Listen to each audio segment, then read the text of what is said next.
What's up, Instagram? How we doing? It's Greg here at Fisherman's headquarters. Just want to check in with you on this evening and see how things are going.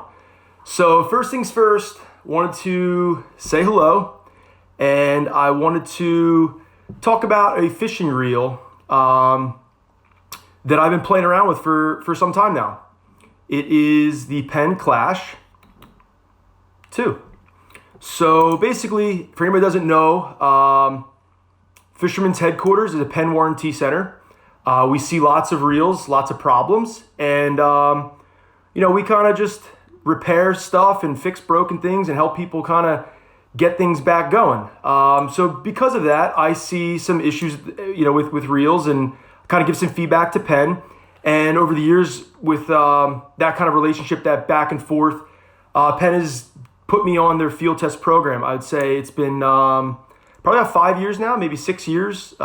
Field tested the Torque series they came out with, the all-metal surf reel, the Slammers, the SSVs, I should say the VIs, Clash II, the original Clash, and a number of other reels. So just wanted to kind of share some things about this reel. I got it, when did I get this reel? May 1st, 2019. So it's kind of a coincidence that it's exactly a year ago today. So that's pretty cool. I actually didn't plan on that. I just actually pulled up this email from Justin, who used to be in the field test program, and this is an email he sent to me saying, hey, here's some reels we're going to send you. Let us know what you think. So basically, first and foremost, for anybody who doesn't know about the Clash series from Penn, the Clash is somewhat of their kind of light tackle, not super high end, not super cheap. It's kind of right in that mid-range price point, right around $200, $250. It's going to be an all-metal kind of build, but there are some spots where they kind of reduce some weight. So there are some reels that are all carbon, and those reels would be like a Stratic from Shimano. Some of those reels would be like some Daiwas, like the Ballistic is one of them. One of their new ones would be the Luviest, which is kind of brand new to the market. That would be, kind of those carbons that are much, much lighter bodies, which would be here, much lighter rotors. And with that, they go up in price point and such. But a lot of times those carbons have flex. And with flex and, kind of some higher drag pressures and braided line, you start getting some tweakage and some flex. And what happens is you've got a main gear, which is driven by the handle. Main gear's in here, circular, would spin this way. And then you've got a pinion gear, which drives the rotor, which is this way. And the two, pinion and this main gear, this spins, mate. And what happens is when there's flex, those two don't align that nicely. And what happens with the flex is you'll start to see some vibration, some wear in those gears that are kind of not, say, aligned. And you'll get premature, like a rough riding reel. You'll start to hear like a coffee grinder sound, something like that. So one of the things that I just want to mention about this reel is it's an all-metal body. And yes, some people are like, oh, a lightweight reel should have a carbon body. And yeah, there's arguments for that. But Penn decided to go with the all-metal body to keep it as strong as possible. There's a little sacrifice in weight there, but this reel is, for its size, is pretty light. I don't know the exact weight numbers off the top of my head. I can look up to this email that I got here originally as far as yard capacities and weights and all that. But to me, that's really not the important stuff. The important stuff is, where do reels fail?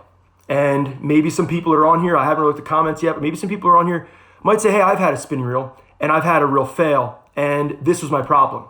And without seeing any of them, I mean, feel free to fire them in there and say, yeah, I've had issues with this or this or this. Feel free to reach out and say, hey, these are problems I've had. But I would be willing to bet that it was a line roller failure. Line roller's right there. There's a little bearing inside of that line roller. And when you're cranking line on, obviously the line is always traveling over that roller, being fed back on the spool.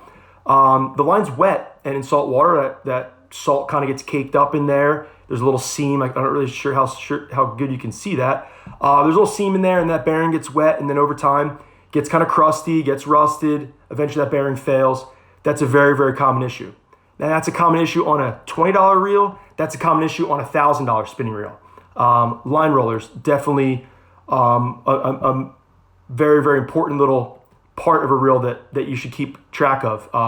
If you haven't serviced your reel this winter and you're kind of fishing this spring, or maybe you did service and you say, hey, you want to give it a little bit of love, drop a little bit of oil in there, light oil, 3-in-1 oil. Penn makes an oil. You could use a little super lube, just about anything. Keep that line roller lubed, and you should have good long-range service. So that's one failure point in a spinning reel. Another failure point is the anti reverse. So anti reverse is the clutch system that makes the reel stop when you kind of set the hook, or if you're jigging. It's this kind of back play that you would see in an older school reel that you don't see anymore in the modern reels, because they use what's called a one-way clutch system, which is because of the design of the use of a one-way clutch roller bearing, also known as a needle bearing. So that's kind of like an anti-reverse AR bearing. Sometimes you'll see like a CC for corrosion resistant, or CR AR anti-reverse in kind of in the specs of different reels. So those would be kind of two common places that I see reels fail, and that could be any price point: anti-reverses and line roller. And I guess I should dive into a little bit, because I explained the line roller, kind of what goes on while there's water getting there. And one of the things with the anti-reverse system is that steel needle bearing.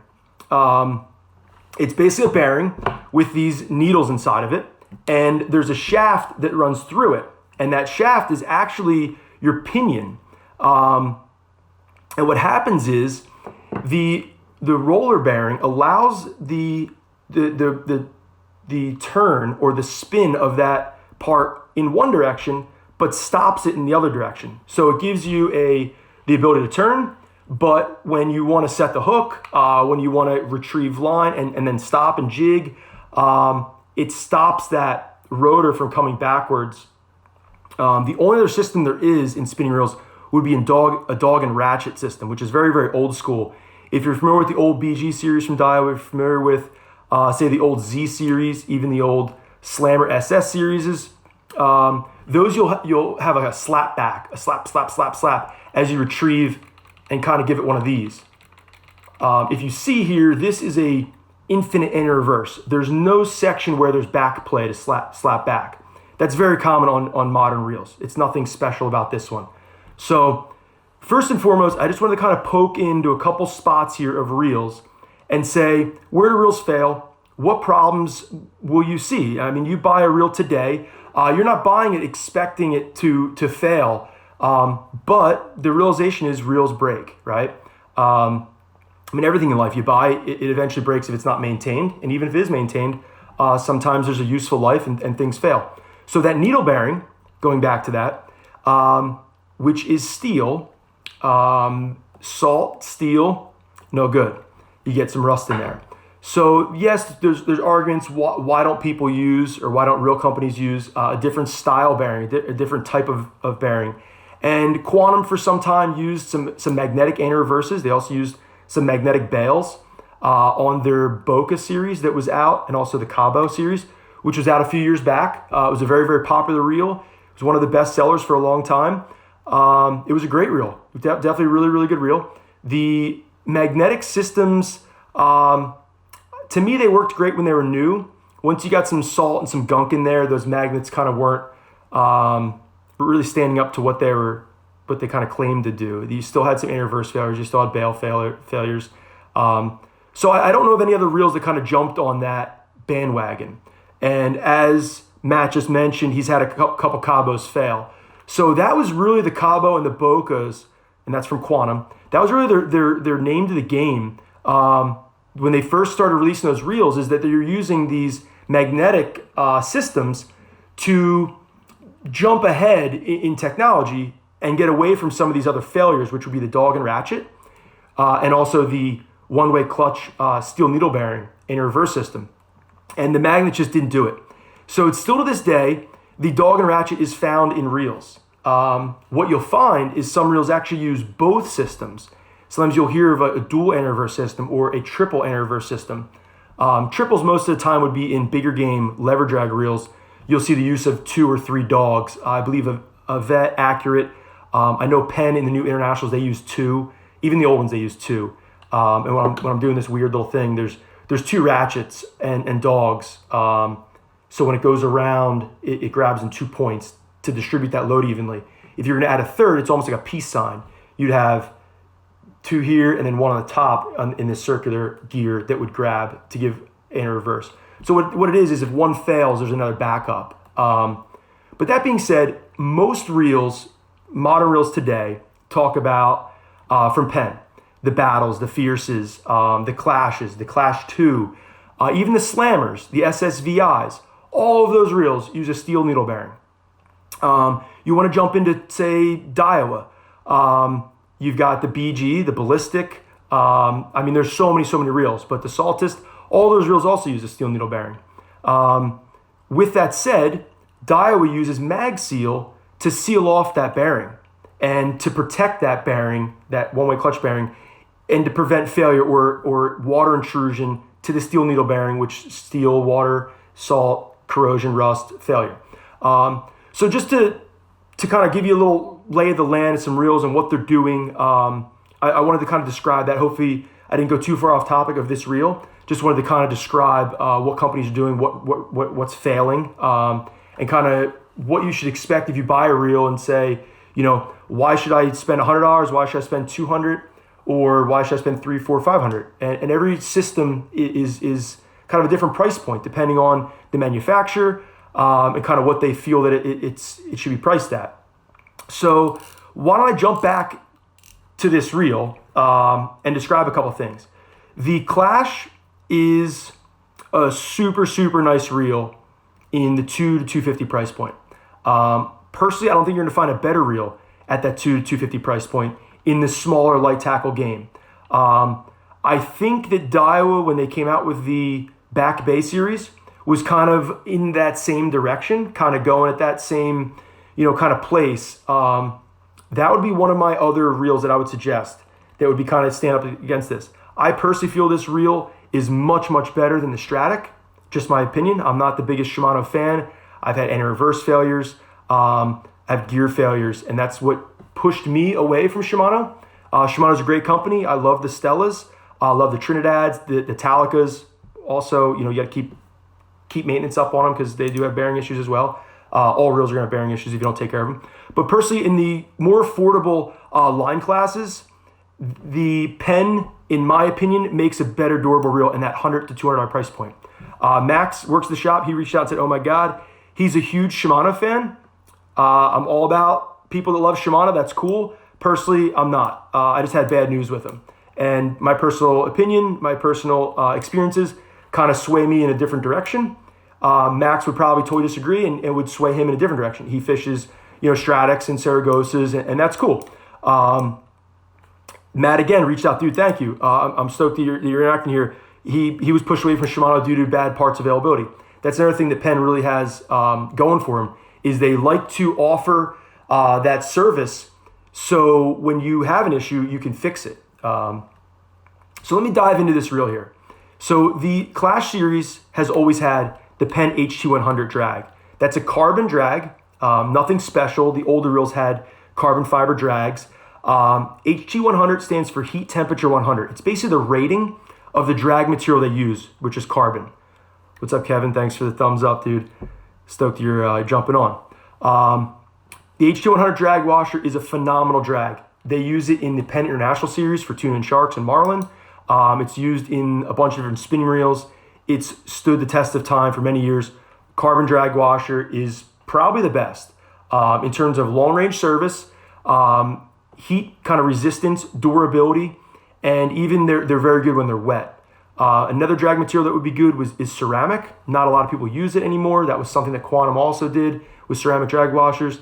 It was kind of a fad, and I don't know if anybody's actually doing that now. Maybe somebody out there knows there's reels made with ceramic drag washers. But HT100 drag washers are like the standard from Penn. They've done it for many years. The drag on this reel is phenomenal. It's the same drag that you could have gotten in the Clash 1. So the Clash 2, same drag. All right, that's all covered. As far as the bail is tubular. A tubular bail is, in my opinion, better than a wire bail. I just feel that the transition that they can get with the bail here, which is sort of the wire, but it's not a wire, it's tubular, into this part of the bail, which transitions into the line roller, is much, much smoother and streamlined in here. And it might not seem like a big thing, but that's one of the first things I look at a reel to see how refined it is. And you'll see cheap reels have a very wonky or bumpy transition here where the line is always going to travel on this to find and seat itself on the roller, which is here. So like I said, it's one of the spots I really like to look on a reel to see how refined the machining was or the part is, when I'm first checking the reel out. So I really like that tubular bail wire. I like how it transitions into the roller. To me, that's really sweet.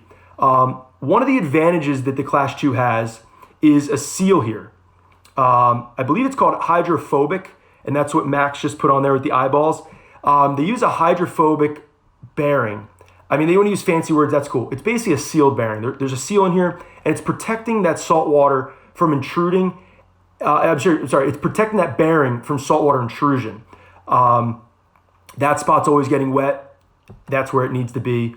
Penn saw it, they took action. So it's something that if you wanted to look at the Penn Clash I and Penn Clash II, the 2 is going to have the sealed line roller bearing. One other thing that the Penn Clash II has is the clutch armor. That's the other part I was talking about earlier, just a few minutes ago, about the anti-reverse roller bearing having potentially problems in a lot of different spinning reel brands and series. The clutch armor system is a sealed anti-reverse roller bearing. It's just like what Daiwa is doing with the mag seal. It's not mag seal because mag seal is proprietary to Daiwa, but it's Penn's version of a sealed pinion bearing. And that would be, I shouldn't really use the terminology pinion bearing. A lot of times pinion bearings on the underside of the pinion. The clutch roller bearing is sealed. And they use the kind of name clutch armor. So it's basically their kind of brand name or their kind of trademark to that feature. And what that's going to do is it's going to give you more durability on the clutch system, which is a very, very great spot where you want durability. Your anti-reverse goes, the reel's basically shot. So hopefully those 2 features right there can tell you that this reel, if you're going to look for spinning reels in the $200 to $250 price point, this is one to definitely check out.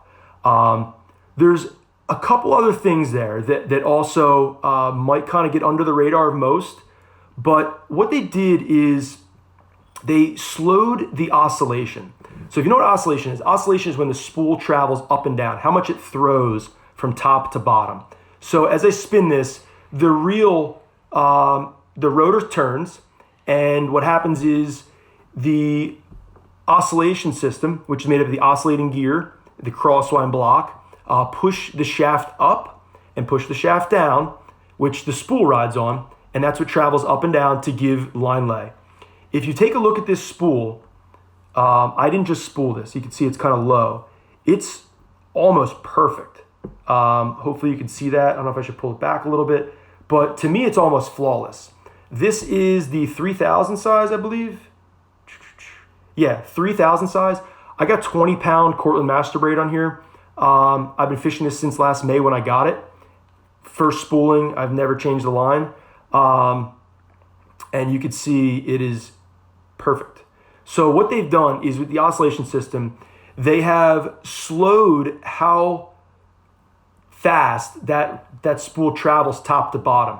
And what that has done is it gives the line lay from a more of a radical crisscross like this, bring it down to something like this, so it's more level and more kind of true throughout the top to bottom.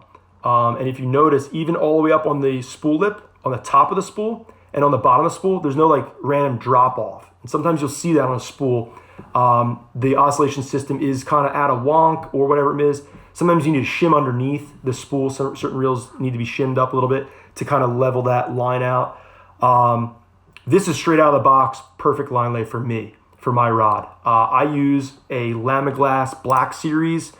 It is a 7320, I believe. It's a 7'3". I believe it's half to 1 ounce.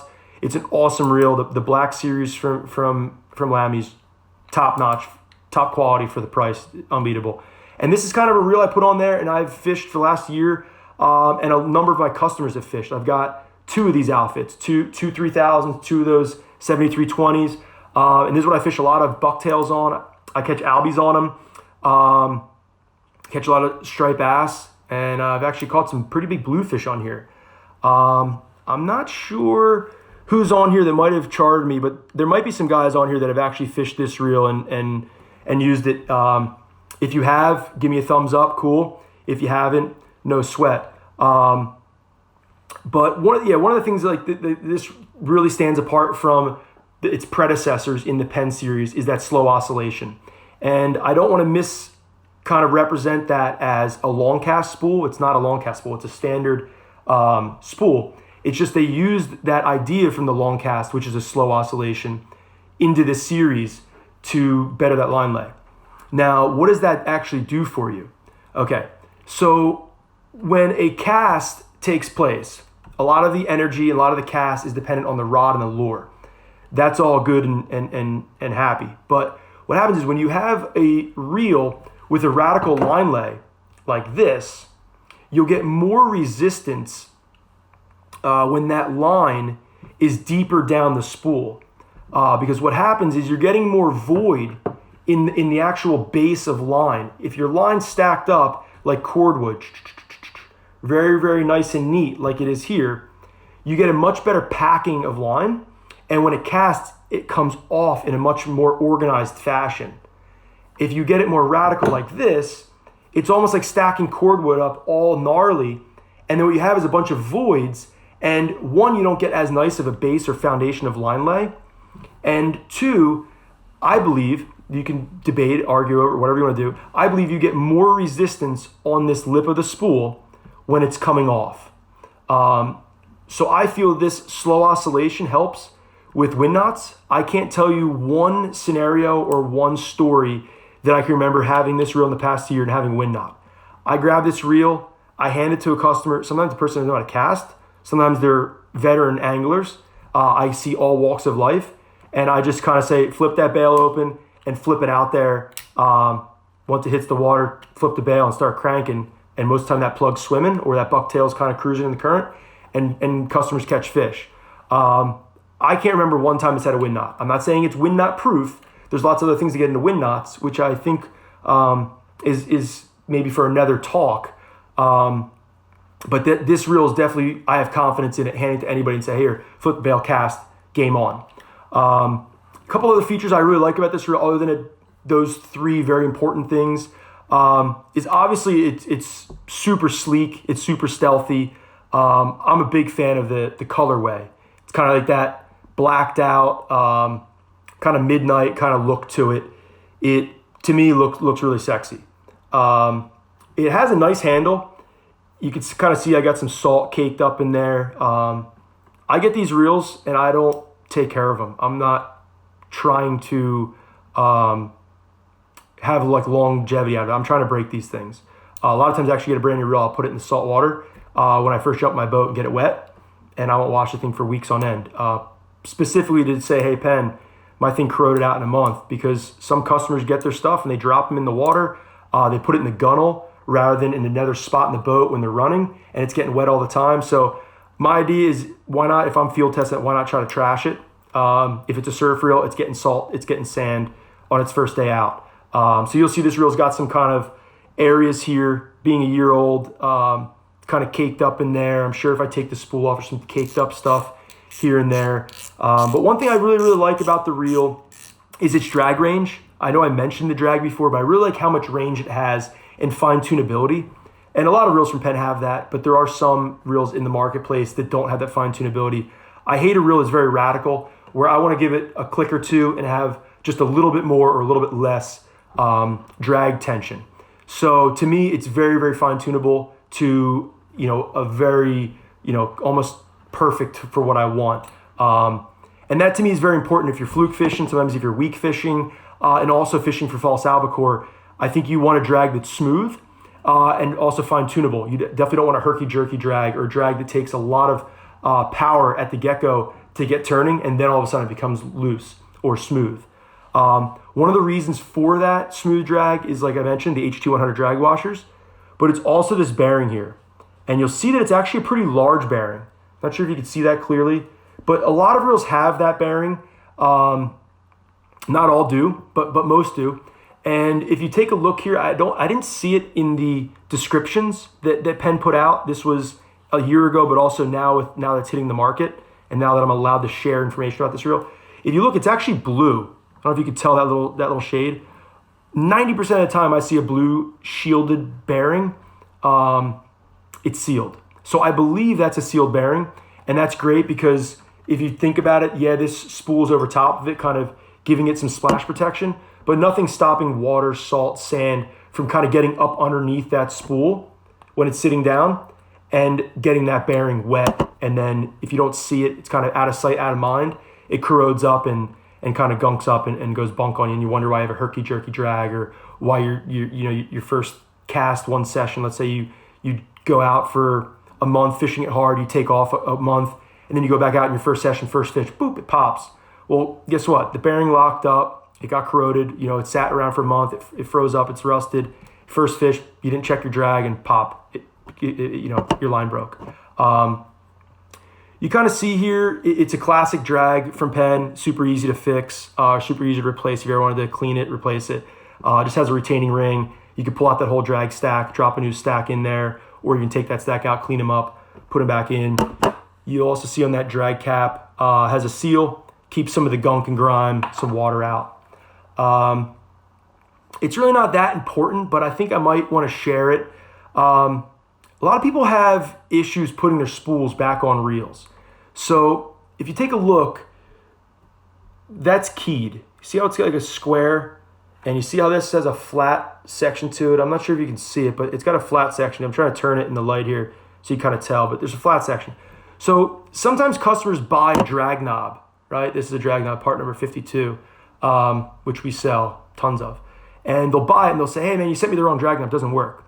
Well, in fact, it is the right drag knob, but the problem is they don't have the spool seated all the way. So one of the things I want to tell you is if you do seat your drag, you want to put it on there, you want to make sure it clicks, right? If it doesn't click, that means that little piece underneath there, that little clicker, isn't running on, I'll just call it its click mechanism. If you run into the issue where you put it on and it won't click, and it's kind of being wonky and it's not sitting down, super, super simple fix.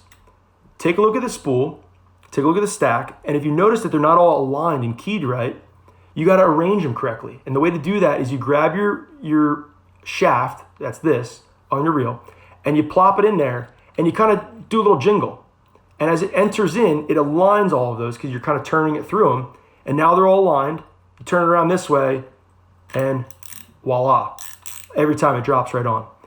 If it doesn't, do it again. Pull it off, get it aligned, drop it on, you should be back in the game. Never, ever, ever put the spool's drag knob on without first turning this to make sure it's clicking, making sure it's fully seated. And also when you put it on, you always want to put this on in a loose fashion. You don't ever want to cross thread, which I might have just done. No, you don't ever want to cross thread this, which is somewhat easy on a drag knob. Put it on. Sometimes you want to do a couple turns in reverse so it kind of comes off and jumps back into the spot, and then let it enter onto the threads and bring it down. And also one thing I never ever do is fully seat this into a locked up position without first checking it in a lighter mode. So I kind of, as I tweak it, I kind of turn it and I feel that the drag's slowly increasing and it's properly seated. And I'm not, one, cross-threading things, or two, bending those drag washers if they weren't seated. It kind of bends them out of whack. Two very, very common issues. When one, a customer buys a brand new reel and puts the line on for themselves and isn't fully paying attention to what they're doing or not informed of what they're doing. Just something to look out for. So hopefully that helps a little bit. If you guys got some questions, fire them over. I see Max is interacting some, so I appreciate that. Anybody doesn't know, Max is the main man at the shop. He keeps the dream alive, makes it all happen. So thank you, Max, for answering some questions. I didn't want to get my head too far off topic as I'm ranting about this reel. While I'm still rambling about this reel, one of the cool features I like is the EVA knob. I'm not a fan of round knobs, personally. I really like that pinched kind of paddle. And this is EVA, which to me is very, very comfortable. It's very light. It's great when it's cold. It's great when it's wet. And to me, it's lightweight, so you can't beat it. So yeah, that's basically the Clash II. Yeah, so this is the Clash II, just for Pat. This just came out recently. We should have them in stock this week. I shot a real simple video the other day when I got off the water. I'm probably going to post that on YouTube here maybe today or tomorrow. So if you want to check that video out, cool. I'm basically going to say the same stuff I just said now. This is probably actually a little more in depth. So I appreciate you guys jumping on and following along. RJ, the main difference between this and the Slammer is this is more of a light tackle reel. The Slammer is going to be more of a beefier, say mid to heavy spin tackle. If you're looking for a reel that's going to have a lot of seals, the Slammer is going to have more seals than this. If you're looking for a reel that's going to have kind of more of a light tackle approach, let's say a reel for fluke fishing, for light tackle striped bass fishing, say albacore. Let's not leave the guys out in the southeast. Maybe they're flounder fishing. Maybe they're looking for puppy drum, speckled trout, fishing small jigs. Maybe it's smaller snook and redfish. Depending on exactly what you guys are doing, where you're at. This series in like the 1, 2, 3, 4,000 series is a gem for all that light tackle stuff. I think if you're going to say, hey, what would you use the Slammer for? It'd be the kind of the bigger game stuff or heavier tackle. I've caught a ton of tog on this reel. I just wanted to see how these gears would hold up. I wouldn't suggest this reel as like the quote unquote tog reel. It's held up great for me. I think the 4500 would be a better option from the Slammer series. You can get a kind of beefier handle, not as lightweight as this one. They have like an all aluminum handle, which toggers tend to bend handles, just kind of crank it and lift and fish. I think the Slammer might be a better idea if you're looking to jig tune and stuff like that, or even if you're trying to surf fish with, say, a 9, 10, 11-foot rod. But this thing is awesome for light tackle fishing. We're talking 10, 15, 20, 30-pound braid, fishing 10, 12-pound mono, something like that. So as far as the specs, if you want to get into the fancy stuff, I didn't really mention it. This does have 8-ball bearings and the 1 roller bearing, which I mentioned, the clutch. And I think this holds like 200 yards of 30-pound. I could look it up. It really doesn't even matter, in all reality. I mean, every reel in today's day, fishing braid holds more than enough line. So line capacity to me really isn't a concern. It's all about those problem points that I mentioned and how a reel addresses those problem points before you actually buy it. Say, hey, I've had a problem with this, this, and this. Will this reel give me those problems in 6 months, 1 year, 5 years? And that's something that I really feel that this reel does. It addresses a lot of those problem points and kind of gives you a little, somewhat of an easier mind going into the purchase of, say, a $200 to $300 reel. This is $200 to $250, depending on size, knowing that you're going to have that longevity. So once again, I got this last May, fished the living hell out of it, caught a bunch of tog. I'd say tog up to, say, reasonably like 8 pounds. Maybe I had some bigger fish than that. Caught a bunch of albies on this, a bunch of schoolie striped bass, and bluefish, mostly smaller blues. I can share a photo. I'm sure I have it on my computer here somewhere, like a 12-pound blue, maybe even 13-pound bluefish that I had on a charter. A guy hooked it on this guy fishing a little plug one morning. We were catching schoolie bass. Big old Gator Blue kind of came up and ate this thing down, and this thing held up great. So once again, brand new reel from Penn. It's the Penn Clash II. It's a great reel for inshore fishing. If you guys want to check them out, we'll have them at Fisherman's headquarters. They're listed on our website right now, fishermansheadquarters.com. Go up to the search bar, you can type in Clash II, should come up. You'll see some features, you'll be able to buy them there, and as soon as they come in, we'll ship them out to you. If you do have questions on it, feel free to reach out. If you don't have questions on it and want to buy one, awesome, make it happen. We'll definitely get it to you as soon as possible. If you've got some concerns with your existing reel and maybe you want to upgrade, awesome. If you've got concerns with your reel and you don't want to upgrade, you want to repair it, maybe buy a part. If it's a Penn, we can definitely help you out. We're a Penn warranty center. We also do reel service, and we also sell Penn reel parts.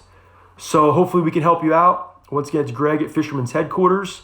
I'm going to browse through here, see if there's any questions. And if there's not, maybe I'll check out, maybe I'll ramble about a couple other things. So what up, Adis? It's awesome. Gear Up Surf Casting's on here. Sweet. How we doing?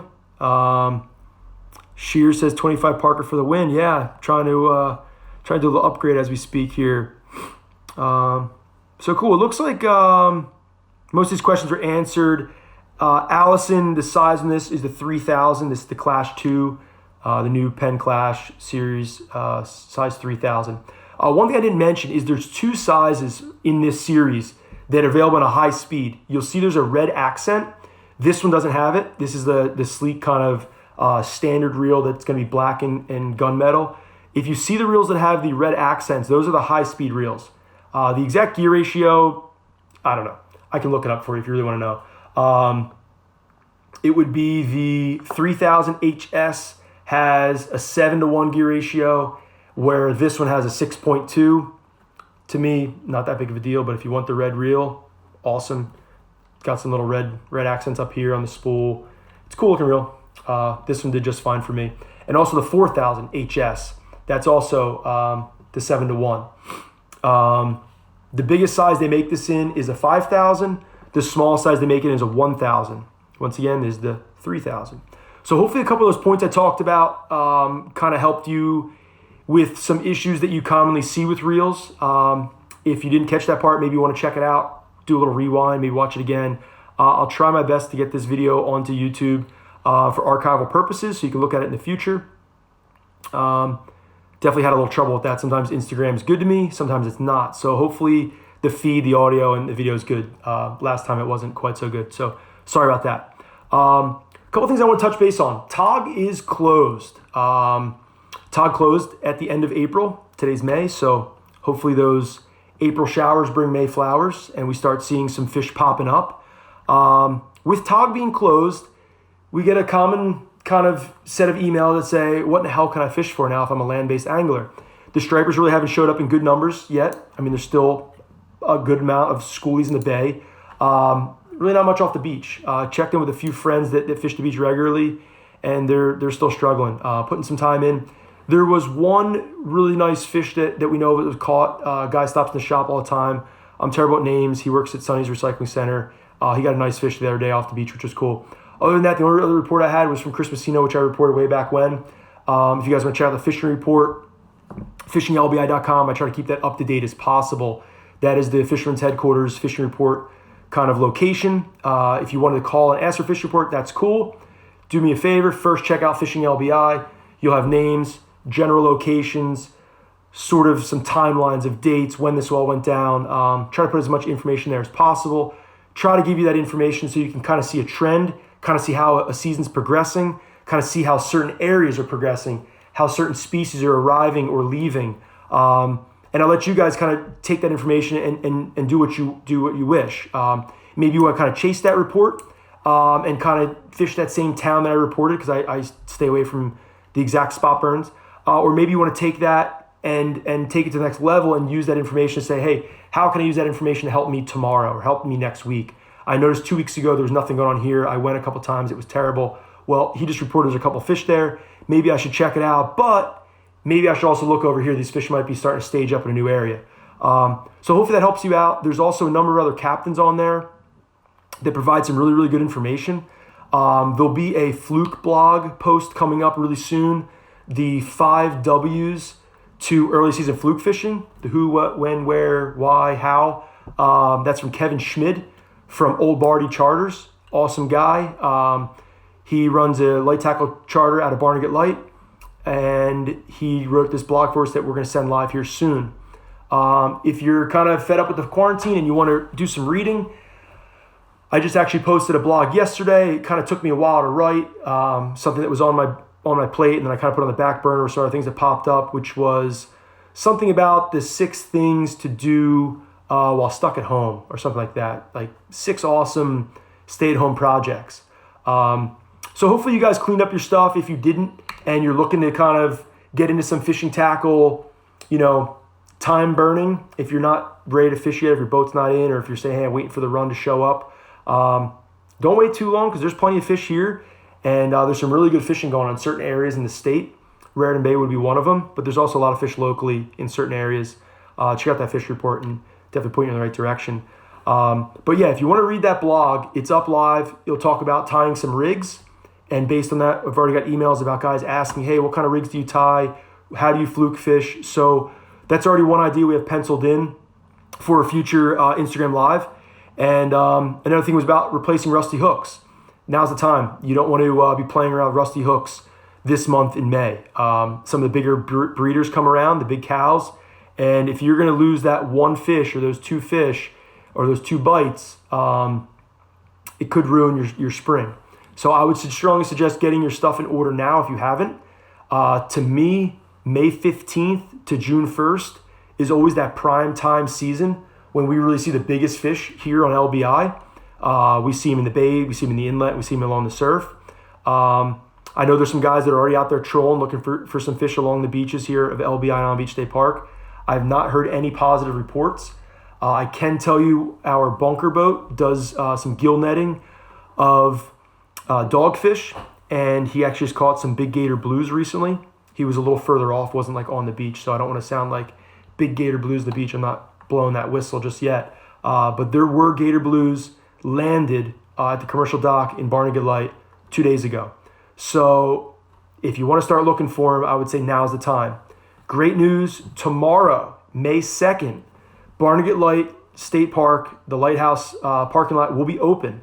It's been closed for some time due to the pandemic and the closures. It's definitely a great spot to look for tog. Too bad it's closed. You can go catch and release them if you want. Striped bass, all spring, all summer, all fall. Great spot to look for bluefish as well. If you're looking to go, I would strongly suggest looking to fish the outgoing tide. Outgoing tide is going to be much, much warmer than the incoming. Right now, you probably should have right around 50-degree mark, maybe 52 on the outgoing, and you'll probably have 48 to 50 on the incoming. I expect these water temps to jump in the next couple days. We got some sunny weather. Today was beautiful. Hopefully you guys got out and experienced that. I kind of was roaming around about in and out of town. Was going to jump in for a surf and kind of got tied up with doing some other things, but definitely for sure tomorrow I'm going to get some good surf in. And I'll definitely roam around. Might do a little fishing too. So yeah, I haven't seen many questions come in. Shout out to South Philly Fred with the Rusty Hooks no. Thank you for the comment now, but also, dude, big thanks for jumping on last time. That was a cool interaction we had. I know a lot of people gave us some awesome feedback. Yeah, absolutely. Bluefish will be here soon. I wish I could hit a thumbs up to that one. I'm not sure what I'm doing there. But I appreciate you guys jumping on here. Once again, Clash II is going to be in stock any day now. If you want to check them out, we've got them at Fisherman's headquarters probably this upcoming week. Hopefully you guys get out and fish and have an awesome time. There's fish around, and I strongly suggest getting out and having some fun, but doing it in a safe way. There's no need to kind of be irresponsible in this time. There's too many people putting their lives at risk, but I don't see anything wrong with getting out, socially distancing, and enjoying some time in the water, doing it solo, getting some mental health, whether it's checking out the sunrise, making a few casts, hopping on the boat and enjoying a nice day, or fishing sunset or doing the night shift all night. So good luck to you guys this spring. If you guys have any questions, have any problems, have any issues, you need help, feel free to reach out. Love to help you. C. La Rosa, what lure would you recommend for outgoing tide of the inland stripers? First and foremost, man, I'd be fishing a bucktail. I would fish a 2-ounce bucktail on the outgoing tide when it's a swift-moving current. Fish it slow and low. Every once in a while, touchdown on bottom. If you happen to hang up and lose one, you're fishing a little bit too slow, or the current's slowing down and you need to fish a lighter weight. Other than that, I would throw an SP minnow or a popper. Those would be my 3 suggestions. If you wanted to throw a big metal and really reach out and get some distance and fish down deep, you could fish like a 3 or 4 ounce Hopkins. Just don't put that on a noodle 9-foot plugging rod. 3 or 4 ounce Hopkins are well known for cracking rods in half. They're just big and they cast like brutes. And when you load them up, they cast like rocket ships. So it's definitely something if you want to reach out. A 2, 3 ounce, even 4 ounce Hopkins is a great lure. Another one I really, really like is a Castmaster. The 3-ounce Castmaster, also Castmaster, it's named for a reason. Things launch. They reach out and they have a really good swimming action in the water, and they resemble a peanut bunker or a shorter, chubbier bait very well. You can get them out good distance. They penetrate and get down, but when they start coming back up closer to you, you can really fish it much slower than most 3-ounce lures because it's wide. It starts to plane up. Certain lures like a diamond jig, yeah, you can, but you got to start fishing them quick when they start getting close. The Hopkins is, in my opinion, a little bit better than the diamond jig, but the Castmaster I really like to use in the inlets, fishing them slow. Shout out to George Green. He turned me on to fishing some big metals. He also turned me on to fishing some big needlefish in the inlet. So thank you to him. He definitely fished me under the table numerous times, whether it's night after night or day after day. He's an old salty feller, got a ton of experience fishing up in Montauk and the South Shore of Long Island, and he's fished LBI for got to be 50 years. So he's definitely an old salty guy that's fished the hell out of the beaches and really, really knows his stuff.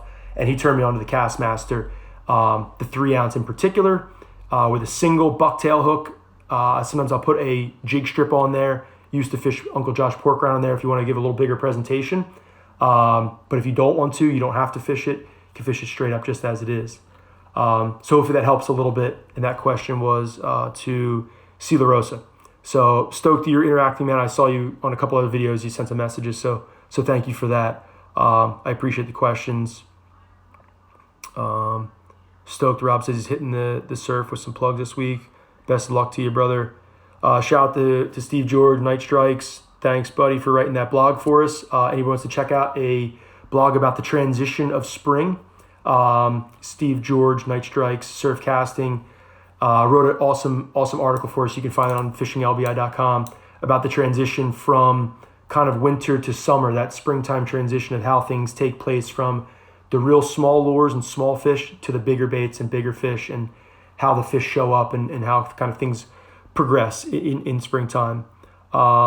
Definitely big thumbs up to South Philly Fred, 80-pound fluorocarbon on that bucktail. Perfect, man. That's what I use. I like fluorocarbon. It's a little bit harder than a classic mono. I don't use it because I think it's invisible to the fish. I use that in other applications. But in particular, bluefish, they're toothy. I personally don't like fishing wire. Just personal opinion. I mean, it works, but I don't like fishing wire. I like to step up to 80-pound fluoro, and I find that you can catch a fish or two. If it gets chafed up, you see it's gnarled, cut it and get that replaced. Thanks, Freddie. I'm looking forward to some Pat steaks, dude. That'd be awesome.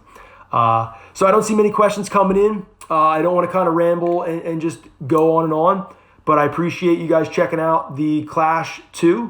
Hopefully you got some good information. Like I said, I spent a year fishing this, really beating the balls off it, and it's really held up well for me. I really don't have anything bad to say. If you want to check them out, you've got them. We'll have them this week. If you got questions, feel free to reach out, give a call, send a message. Have a good night. Best of luck fishing.